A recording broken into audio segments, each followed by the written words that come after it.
Hello students, we are doing chapter getting to know plants, and under this chapter we are left with the topic flowers and fruits.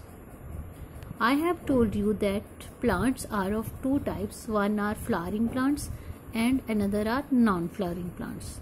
Flowering plants wear flowers, whereas non-flowering plants do not wear any kind of flowers, like pine tree are ferns, they do not have any kind of flowers. In structure of a flower, we know that by looking a flower we can tell or we can identify which type of plant is this. Suppose कि आपने एक रोज का flower देखा तो आप बताओगे कि ये रोज का प्लांट है। जहाँ कोई और फ्लावर को देख के आप बता सकते हो कि ये कौन सा प्लांट है। इस तरह से अगर हम किसी गार्डन में जाएं तो हम वहाँ पे देखेंगे कि डिफरेंट काइंड्स ऑफ फ्लावर्स जो हैं वहाँ पे होते हैं, और क्या है उसमें इतनी सारी वैरायटीज़ हैं, जैसे उनकी शेप अलग हो सकती है, साइजेस अलग हो सकते हैं, उनका कलर अलग हो सकता है।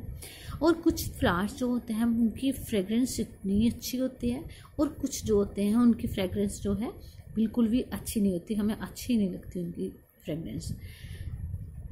इसके अलावा जो फ्लावर्स होते हैं वो किसी प्लांट के अंदर सिंगल भी हो सकते हैं, और कुछ में जो है वो क्लस्टर में, ग्रुप में भी होते हैं। कुछ फ्लावर यहाँ पे बताया जैसे सनफ्लावर जो है वो छोटे छोटे फ्लावर्स को मिलके एक बिग फ्लावर हेड बनाता है। तो इसके अलावा कुछ बहुत बड़े बड़े फ्लावर्स भी होते हैं और कुछ बहुत छोटे फ्लावर होते हैं। जैसे कि अगर आप वर्ल्ड का सबसे बड़ा फ्लावर आपने देखना हो तो उसका नेम है रेफ्लेशिया। ये जो रेफ्लेशिया है ये ग्रो करता है डेड डेकिंग मैटर के ऊपर, और सबसे स्मॉलेस्ट जो फ्लावर है in the world that is duckweed है। इसका डायमीटर जो है 0.5 मिलीमीटर है, बहुत ही छोटा है। देन नॉन अट्रैक्टिव फ्लावर्स भी होते हैं, जैसे आप वीट प्लांट लो तो उसका जो फ्लावर है वो आपको अट्रैक्ट नहीं करता। तो इस तरह से और भी हैं, जैसे ग्रासेस हैं, मलफ्री हैं, तो ये फ्लावर हमें अट्रैक्ट नहीं करते क्योंकि इनके अंदर कोई ख़ास अट्रैक्शन नहीं होती, इनकी पेटल्स जो है हमें अट्रैक्ट नहीं करते हैं। अब हम स्टडी करेंगे structure of flower. Structure of flower आपने अपने प्रोजेक्ट वर्क के अंदर ड्रॉ किया था इस तरह से, और इसके जो है पार्ट्स आपको कुछ पता भी होंगे।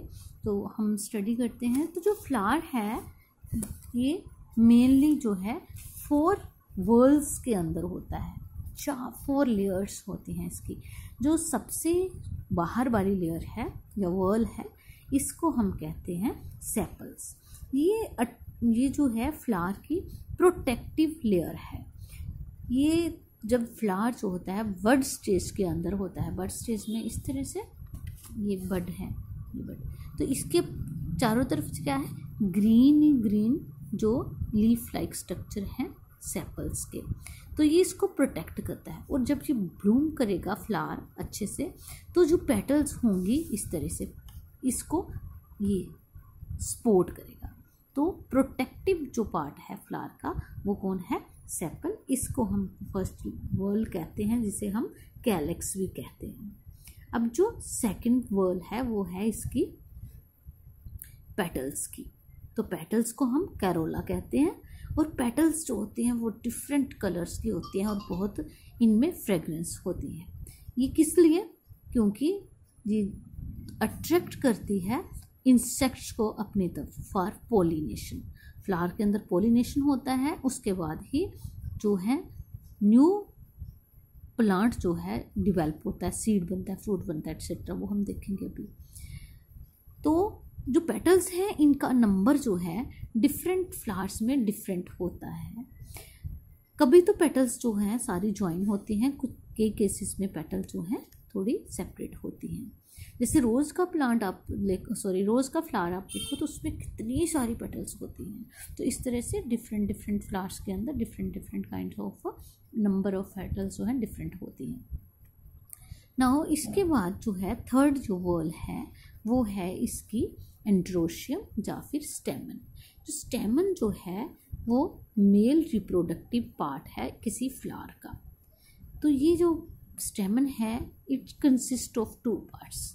एक तो है सिलिंड्रिकल स्ट्रक्चर है इसका long, that is called filament. ये सारे इसके फिलामेंट हैं, बहुत सारे स्टेमन है यहाँ पे।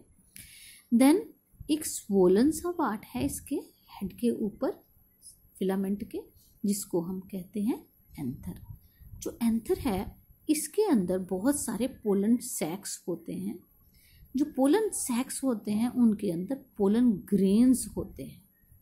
जो पोलन ग्रेन्स होते हैं उनका स्ट्रक्चर कैसे होता है, नेचर डस्टी, वो एयर के साथ फ्लाई कर सकते हैं।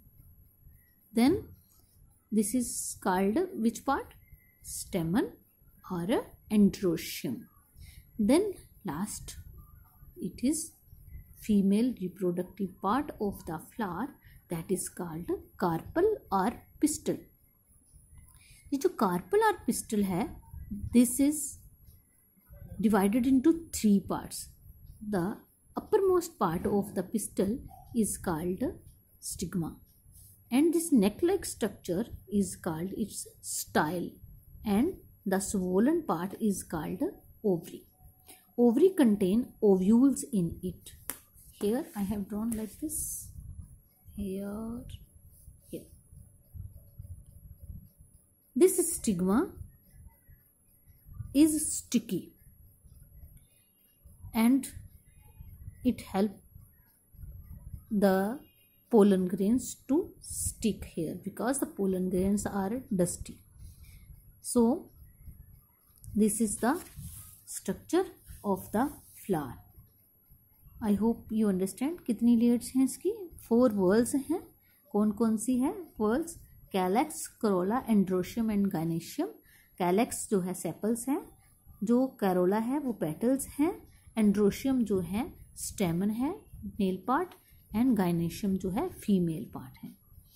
नाउ पॉलिनेशन क्या होता है, पॉलिनेशन जो है उसमें क्या होता है, जो पोलन ग्रेन्स हैं ये एंथर से ट्रांसफर होते हैं स्टिग्मा को। स्टिग्मा किसका पार्ट है, फीमेल रिप्रोडक्टिव पार्ट, और कार्पल का पार्ट है जब पिस्टल का पार्ट है। तो पॉलिनेशन क्या है, is the process of transfer.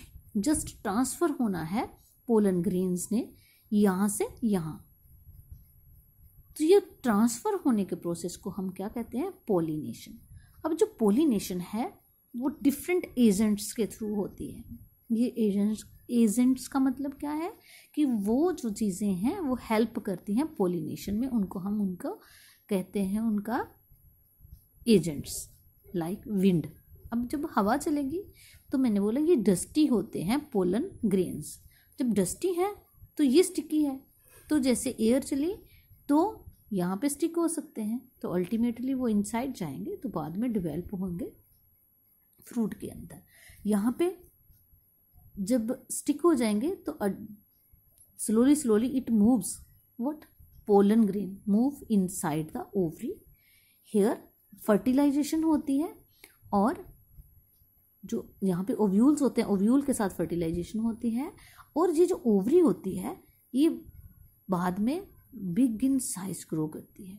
जब ये ओवरी बिग बन होती है तब ये चेंज हो जाती है फ्रूट के अंदर। ओवरी क्या चेंज हो जाएगी, फ्रूट, एंड जो ओव्यूल्स हैं वो बना देंगे सीड्स।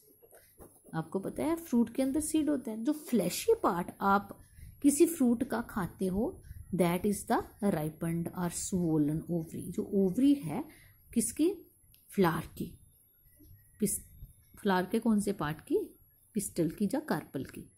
उसकी ओवरी जो है वो मेच्योर होके क्या बनाती है, फ्रूट। और जो ओव्यूल्स होते हैं फर्टिलाइज्ड ओव्यूल, उनको किस में चेंज हो जाते हैं, सीड्स के अंदर। Now let us take the case of another pollination agent that is insect. अभी यहाँ पे एक फ्लावर है, यहाँ पे एक इंसेक्ट बैठेगा, तो सपोज इंसेक्ट यहाँ बैठा है तो वो उड़ के उसके बाद किसी दूसरे फ्लावर पे बैठ जाएगा। तो ऑब्वियस है जो डस्टी पार्ट है किसका, पोलन ग्रेन्स हैं, उसके साथ स्टिक हो जाएंगे, और जब वो दूसरे फ्लावर्स पे जाके बैठेगा तब जो है स्टिग्मा जो है, क्योंकि वो क्या है, स्टिकी है, और वो ट्रांसफ़र कर देगा पोलन ग्रेन्स को वहाँ पे। तो इस तरह से इंसेक्ट जो है रोल प्ले करते हैं पोलिनेशन के अंदर। तो विंड एंड इंसेक्ट मैंने आपको बताया पोलिनेशन एजेंट्स हैं। आई होप कि आपको समझ में आ गया होगा पोलिनेशन क्या है, और पोलिनेशन के बाद में कैसे जो है जो प्लांट जो है फ्रूट में चेंज होता है। ये जो फ्रूट है एक्चुअली क्या है, अब आपको पता चल गया होगा, ये राइपन्ड ओवरी है, और जो सीड हैं ये क्या है, फर्टिलाइज्ड ओव्यूल्स हैं। तो that's all about this chapter.